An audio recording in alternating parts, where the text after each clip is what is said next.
en esa misma posición.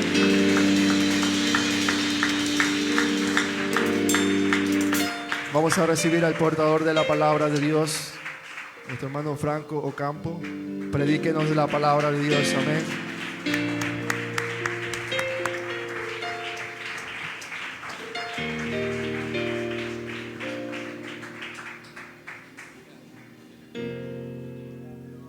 Dios les bendiga, mis hermanos. Dios les bendiga. Déjenme un ratito que Dios les bendiga. Podemos abrir nuestra Biblia en el libro de Primera de Samuel, capítulo 9, versículo 3. Amén. Primera de Samuel, versículo 3.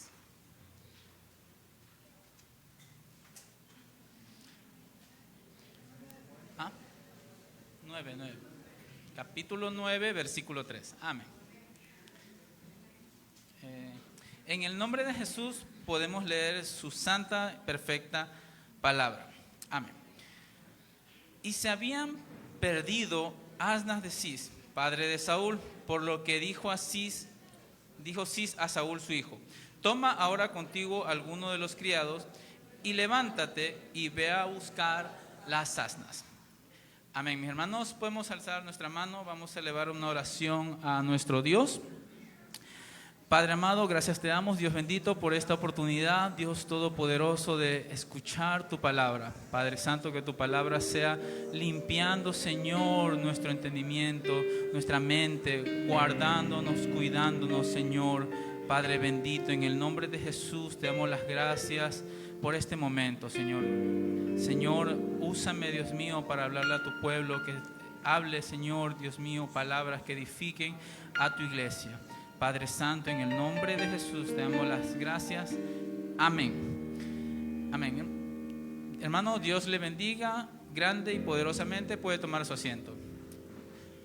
Amén. Este mensaje le he puesto como tema: llamados de manera inesperada. Amén.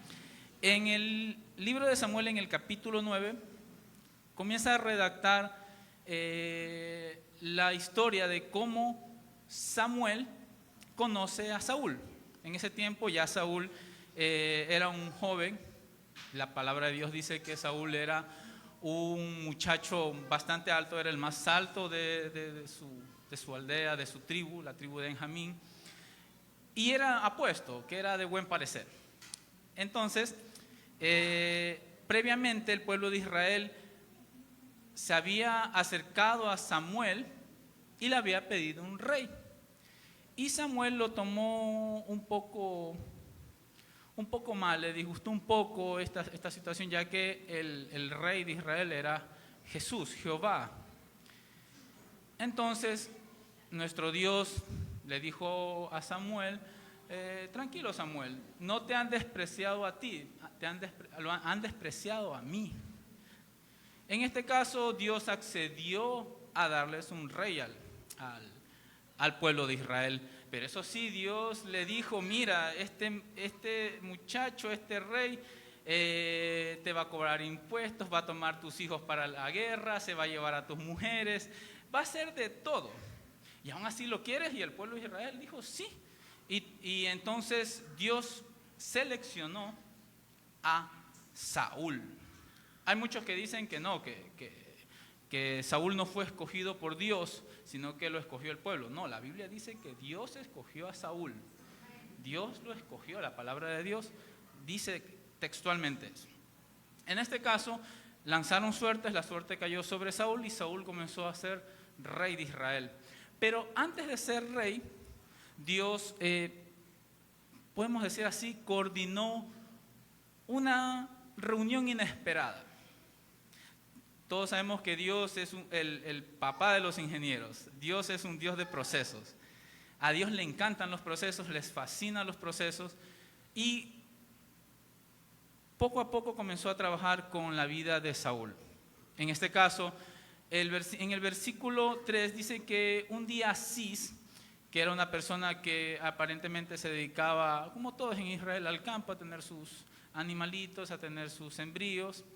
Se le pierden unas mulas, unas asnas. ¿Dónde se fueron esos animalitos? Nadie sabe. La cosa es que el hijo de Cis fue a buscar esos asnos. Y mientras él estaba buscando esos asnos, dicen que buscó por muchos lugares, y un día, y en uno de esos días que pasaban buscando esos asnos, su criado le dijo: vamos a ver al vidente, que puede ser que el vidente nos ayude. Ahí acordaron que regalarle al vidente. El vidente se referían al profeta Samuel. En ese tiempo la palabra dice que le llamaban vidente. Y entonces, lo que no sabía Saúl es que Dios ya había planificado esa reunión, planificado ese encuentro con Samuel. Saúl no tenía ni idea quién era Samuel, nunca lo había visto, pero Dios ya le había dicho que iba a venir un muchacho preguntando por unas burras, por unas asnas. Y en la mente de Saúl no tenía ni la menor idea de que buscando unas asnas iba a tener un encuentro con nuestro Dios. Y asimismo, este patrón de llamamientos inesperados, de personas en la cual se encontraban en momentos inesperados, ya que en ese tiempo que se te pierdan unas asnas, las asnas eran altamente cotizadas, te ayudaban a trabajar. Era como que actualmente se te pierdan dos camiones, 2 Ford F-150. Imaginen a Saúl tan, no podemos decir así, tan con la cabeza caliente de que esos burros ¿dónde estarán? Esos burros ¿dónde estarán? Y que un momento de aguantar sol, estar cansado, dice la palabra de Dios que ya no tenían comida porque tenían planificado entregarle una ofrenda de alimentos a Samuel, pero no había, solo tenían medio ciclo de plata, o un ciclo, tenían una monedita, un poquito. Imagínense, cansados, sol, y de un momento a otro aparece una persona desconocida que te conoce muy bien y te dice que vas a ser ungido como rey. Algo inesperado, muy inesperado. Y así Dios nos sorprende siempre. Dios trabaja en nuestra vida de manera en la cual tiene preparado propósitos que nosotros ni tenemos la menor idea que nos está formando. Moisés es claro ejemplo de ello. En el libro de Hechos, capítulo 7, versículo 22, dice Esteban, antes de ser apedreado, dice: y fue enseñado Moisés en toda la sabiduría de los egipcios, y era poderoso en sus palabras y en obra. Moisés, un bebé hebreo, que sus padres, al enterarse de la noticia o lo que tenía planificado el faraón de matar a todos los niños, lo escondieron, y el momento en el cual ya no podían esconder a un niño, porque un niño pequeño, mientras tenga unos 6 meses se lo puede esconder, pero mientras va creciendo ya es imposible esconderlo, en especial si grita como mi hijo.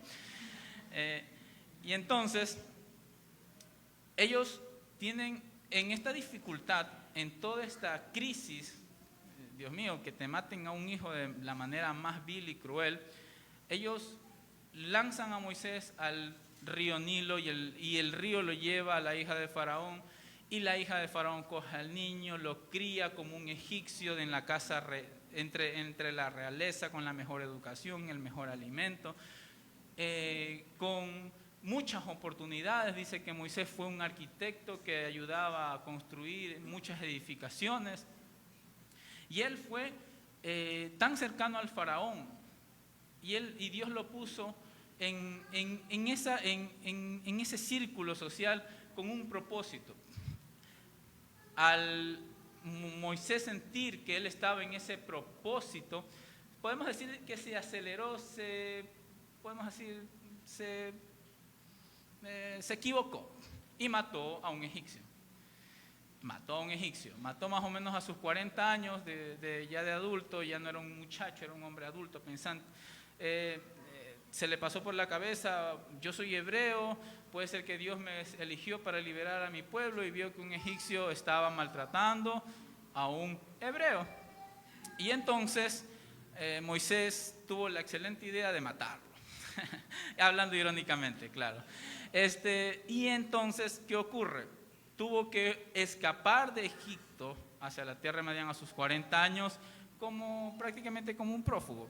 Huyó de Egipto y se fue a la tierra de Madián. Allá conoció a su suegro, a su esposa, y los 40 años restantes se pasó siendo un pastor de ovejas. Un pastor de ovejas. Primero 40 años de su vida pasó entre lujos, comodidades, y los 40 años posteriores pasó siendo como un pastor. Un pastor era una profesión humilde, es una profesión en la cual se necesita bastante resistencia a soportar el sol, soportar muchas veces la lluvia, la sed, porque en ese tiempo no había lo que tenemos ahorita, botellitas para llevar agua o cosas por el estilo. En este caso, a los 80 años, Dios llamó a Moisés a través de una zarza ardiente. Y Moisés no tenía la idea de que a esa edad, ya cuando todos consideran que no hay oportunidades, porque actualmente con 80 años nadie te da trabajo en una empresa, Dios sí te puede dar trabajo. Amén. Entonces, viene el llamado de Dios a la vida de Moisés y de manera inesperada le dice: tú me vas a ayudar a liberar a mi pueblo. Y Moisés se trata de justificar, se inventa, tal vez es un anciano de 80 años, le dice a Dios: Dios, soy un poco tardo al hablar, no importa, ándate con Aarón, pero tú vas a liberar a mi pueblo. Y toda la vida que tú has tenido me sirve para que tú puedas acercarte al faraón, porque el faraón iba a escuchar a Moisés, porque Moisés era podemos decirlo así, un ser querido para el faraón. En este caso, todo lo que vivió Moisés, sus comodidades, aciertos, desaciertos, Dios lo fue transformando, porque Dios sabe que nosotros somos polvo, somos seres en los cuales vivimos en constante error. Somos seres imperfectos, por eso Dios extiende su gracia hacia nosotros para de alguna manera podernos rescatar de nuestra vida corrupta, porque nosotros somos imagen suya, hecho con polvo de la tierra. Dios, a pesar de que nosotros cometamos errores, de esos errores Dios surge su nueva voluntad perfecta, buena, agradable y perfecta. Amén. Alábele al Señor.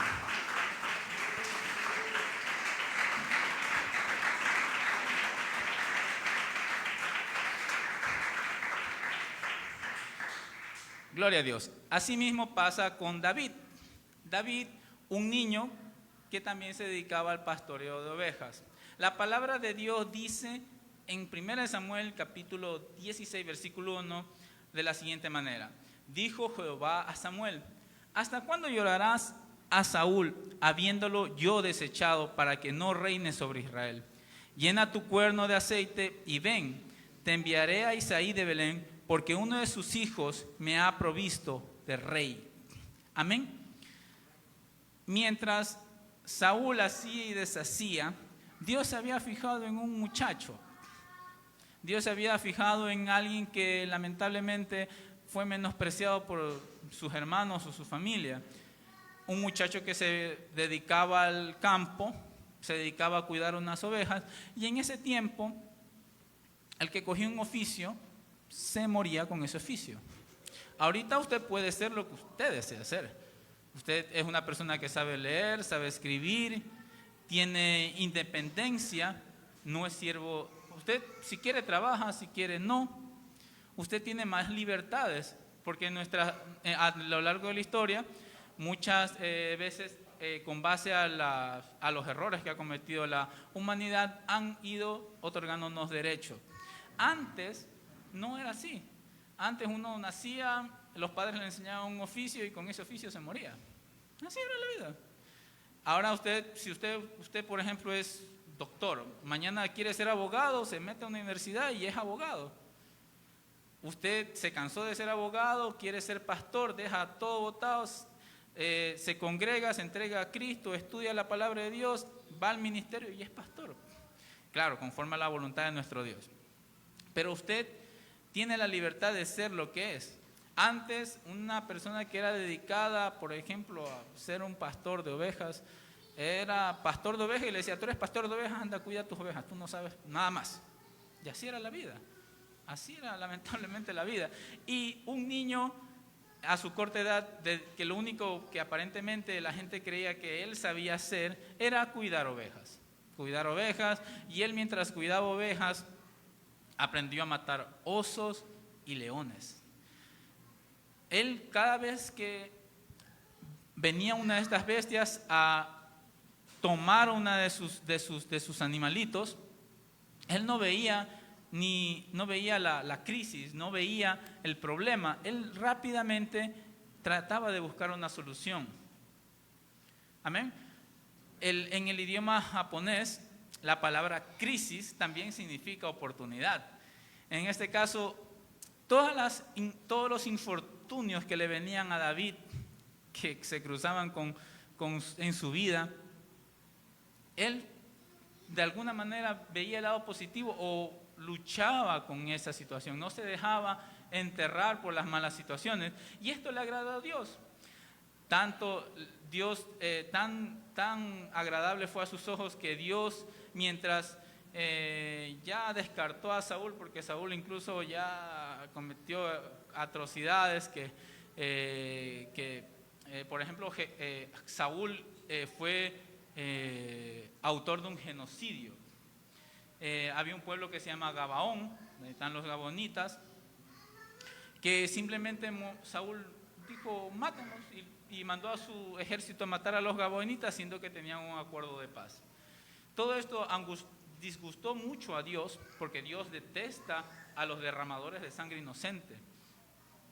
En este caso, mientras Saúl se creía todopoderoso y andaba reinando conforme a su voluntad, Dios tenía puesto sus ojos en David, y David ni por aquí se le había ocurrido que siendo un pastor de ovejas que le tiraba piedras a los leones y a los osos, rescataba de los acantilados a los corderos, porque los corderos son animalitos difíciles, pero algún día tengan la oportunidad de lidiar con un corderito.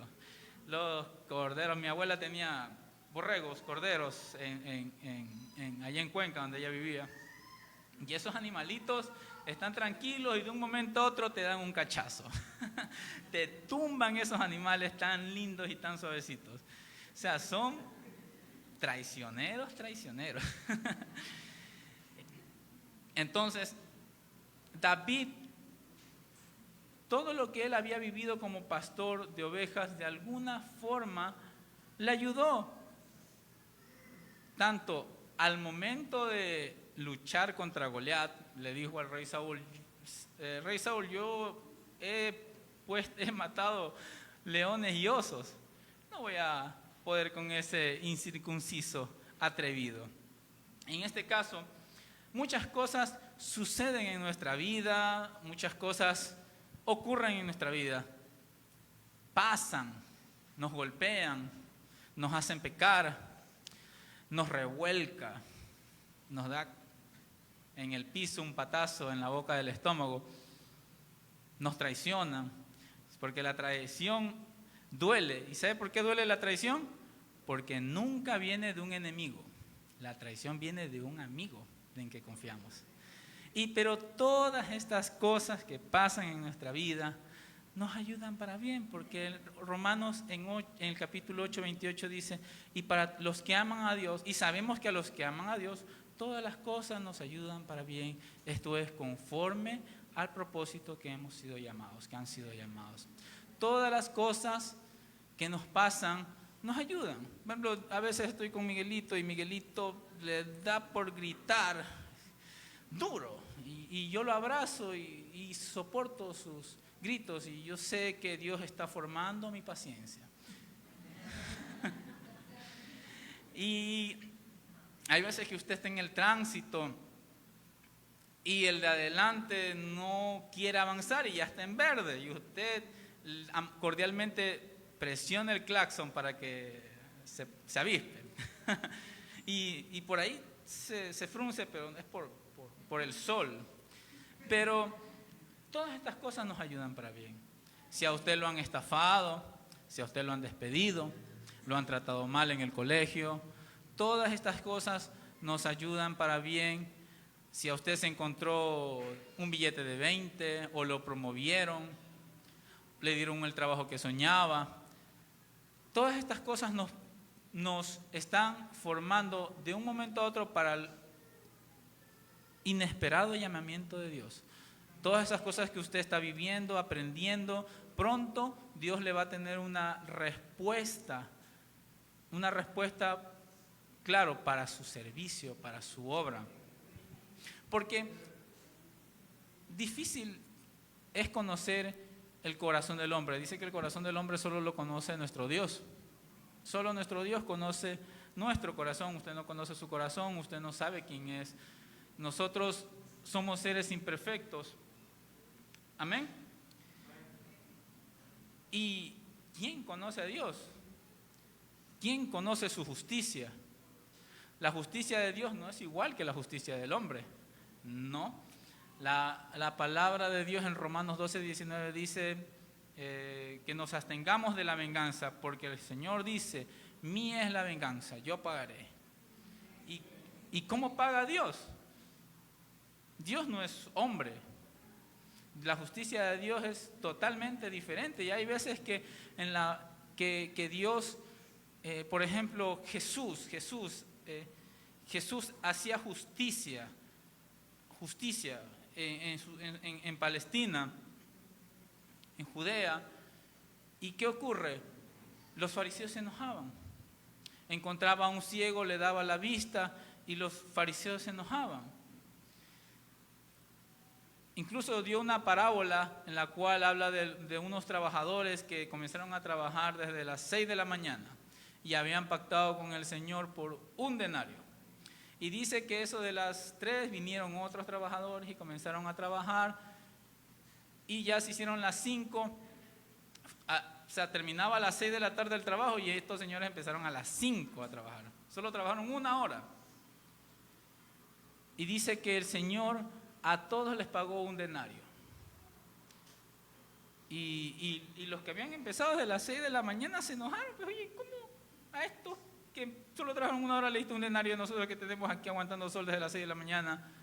Nos da sol también un denario. Y el Señor les responde: ¿no había pactado contigo por un denario? Me es lícito hacer lo que quiera con lo que es mío. Y Dios es bueno. Y le quiere hacer igual a un postrero que a un primero, es porque es su voluntad. Y nosotros no comprendemos su justicia, pero la justicia de Dios es superior a la de los hombres. Amén. Glorifiquen a nuestro Padre Celestial.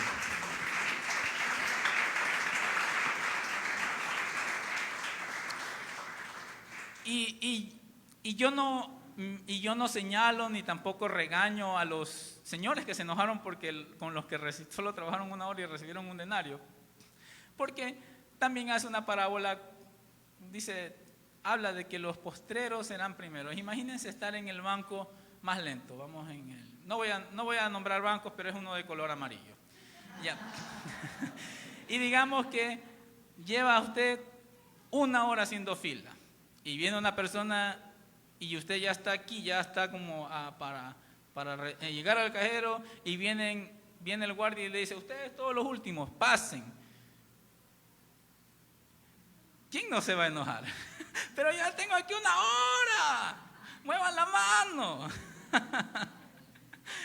Pero así es la justicia de Dios. Dios hace salir el sol sobre buenos y malos, hace caer la lluvia sobre justos e injustos. Amén.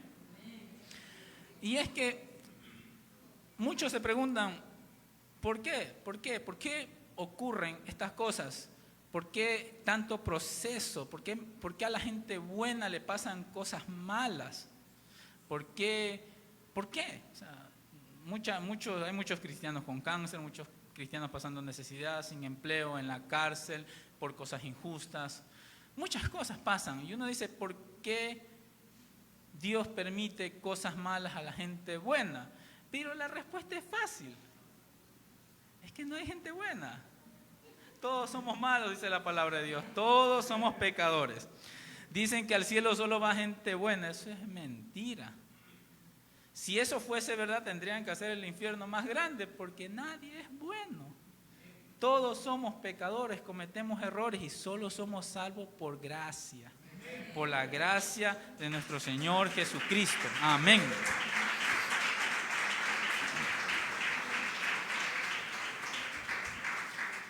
Amén. Y es que la voluntad de nuestro Dios es tan radical, podemos decir así, la justicia de nuestro Dios. Puedo hablar de como llamamientos inesperados, por ejemplo, a Saulo de Tarso. Saulo, una persona parecida, podemos decir así, relativamente a Moisés, nacido en Tarso, en Sicilia de Tarso, ciudadano romano, la mejor educación, educado a los pies de Gamaliel. Gamaliel era el duro, más con mayores conocimientos de todos los fariseos. Saulo de Tarso no tenía para qué envidiarle a nadie, pero un día se enteró que hay cristianos y que esos cristianos estaban torciendo, no es que torciendo, sino no estaban siguiendo la carga excesiva que ponían los fariseos. Los fariseos estaban acostumbrados a poner cargas sobre costumbres sobre la gente común como usted y yo, y Jesús los delataba diciendo que ustedes ponen cargas pesadas a la pobre gente y ni ustedes las quieren mover con un solo dedo, nada, no quieren hacer nada, más que solo se encargan de señalar y castigar. Y Pablo, al ver que los cristianos no estaban más que todo siguiendo las costumbres judías, comenzó a perseguirlos y matarlos. Uno de esos primeros víctimas fue Esteban. Esteban fue apedreado. Esteban, la palabra de Dios dice que Esteban fue un muchacho lleno del Espíritu Santo e injustamente fue apedreado. ¿Por qué fue apedreado? Por servir a nuestro Dios. Y en sus últimas palabras fueron: Padre, en tus manos encomiendo mi espíritu, así como nuestro Señor Jesucristo. En este caso, un ser tan ruin, un ser tan malo, Pablo era malo, no hay otra palabra, o sea, nosotros somos malos, él era malísimo, pero Dios vio en él algo que le era útil. Dios vio algo que le era útil. Dios tranquilamente pudo decir: Pablo, sorry, chao, te me vas. Lo sacaba de esta tierra, como los muchachos dicen, lo sacaba del server, de inmediato, chao. Pero Dios en su misericordia, Jesús fue movido a misericordia, y al ver el potencial que él tenía, se le presentó un día rumbo a Damasco. Él iba a Damasco, obviamente, a buscar cristianos y a darle espada a toditos. Tú sigues a ese Jesús de Nazaret, chao. Tú sigues a ese Jesús de Nazaret, chao. Pero rumbo a Damasco se encontró a nuestro Señor Jesucristo y le dice: Saulo, Saulo. Dice, algo le habla así de que le da cosas. Tan necio eres en darle cosas al aguijón. ¿Qué significaba? El aguijón era literalmente un aguijón, y coces eran las patadas del asno que da hacia atrás. Y prácticamente le dijo: Saulo, tú eres un burro que patea al aguijón y se hinca y se sigue hincando, y a pesar de que se sigue hincando, le sigue dando patadas al aguijón.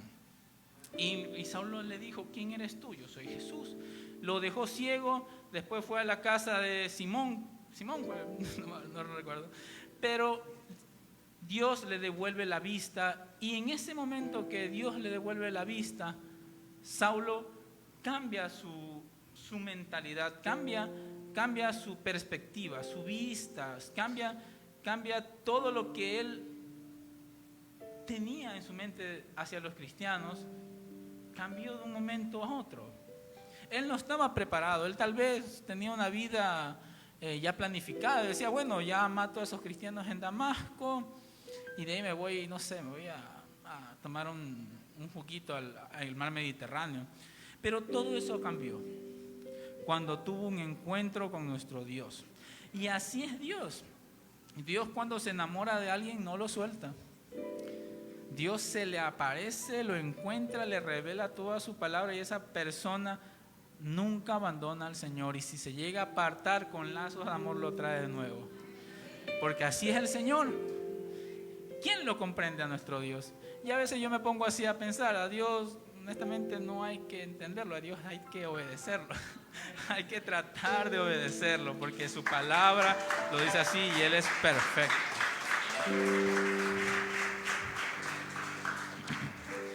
Me encanta la historia de Jeremías.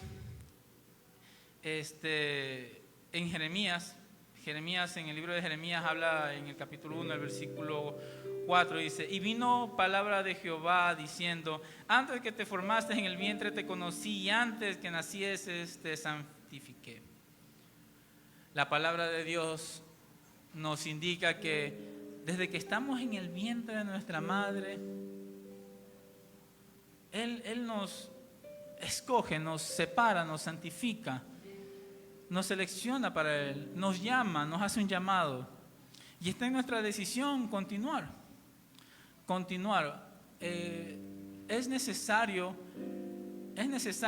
pasar por todo lo que estamos pasando. Dios, tal vez usted está pasando por momentos difíciles, puede ser que usted está pasando por momentos de abundancia, pero lo que sí tenemos claro es que en cualquier momento Dios utilizará todo lo que nosotros hemos aprendido. Dios utilizará y sacará provecho de todo lo que nosotros somos, porque nosotros somos siervos suyos, somos hijos suyos y tenemos su gracia, no como licencia para pecar, sino más como un escudo, más como un reflejo de nuestro Señor en nuestra vida. Él nos da su gracia y a través de su gracia Él nos da la salvación. Podemos concluir con el versículo que dice en Isaías capítulo 55 versículo 8. Mis hermanos, podemos leer juntos este versículo de la palabra de Dios. Isaías 55 versículo 8. Isaías 55 versículo 8. Podemos ponernos de pie. La santa y perfecta palabra de Dios dice así: porque mis pensamientos no son vuestros pensamientos, ni vuestros caminos mis caminos, dijo Jehová. Sus pensamientos son pensamientos superiores. No debemos tener miedo, y si tenemos miedo, debemos aferrarnos a Él. Amén. La palabra de Dios es nuestro alimento, es alimento a nuestra alma. Debemos creer en ella, porque a pesar de las circunstancias, Dios no nos va a abandonar. Yo he visto la mano de Dios moverse en mi vida, he pasado por situaciones muy difíciles y dicho, Dios mío, eres el único que me puede ayudar. Y así ha sido, Dios me ha ayudado. Y yo me arrodillo, gracias Dios bendito, porque tú has sido bueno conmigo, Señor. Mis hermanos, podemos alzar nuestra mano, amén. Vamos a orar ya para despedir este mensaje. Abra su corazón, abra sus labios, dele gracias a nuestro Dios. Padre bendito, te agradezco, Dios santo, fuerte y perfecto, por este momento maravilloso en el cual tú nos has hablado. Ayúdanos a confiar en ti. Ayúdanos, Señor, Dios todopoderoso, Padre santo, porque necesitamos y dependemos de ti. Tú eres nuestra fuente de vida, nuestra fuente, Señor, de conocimiento de tu palabra. Padre santo, santifícanos, Guárdanos, cuídanos y perdónanos, Señor. Señor, tú eres nuestro Padre, santo, hermoso y perfecto. Y en el nombre de Jesús te damos las gracias. Con tu bendición, en el nombre de Jesús. Amén. Dios les bendiga, mis hermanos.